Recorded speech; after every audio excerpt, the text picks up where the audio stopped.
ছোট্ট তুহিন লুকিয়ে দাদুর নোটবুক দেখছিল। সেখানে অদ্ভুত কিছু আঁকা ছিল, আর ছিল কিছু সংখ্যা।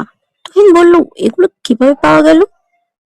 সে গুণ করে, 5 × 6 = 30, কিন্তু পাশে তো 34 লেখা।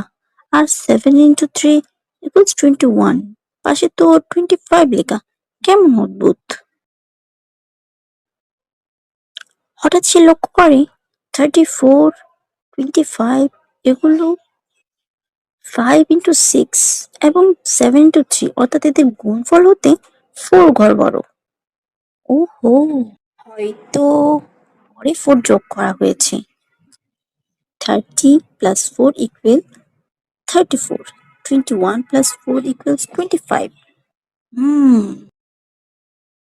তখন তুহিন তাড়াতাড়ি লিখলো, 8 × 4 33, আর 33 + 4 = 36। তুহিন বুঝলো এটা দাদু অঙ্কের রহস্যের ডায়েরি। তবে পরের পৃষ্ঠা উল্টোতেই দেখলো, Be ready for next mystery.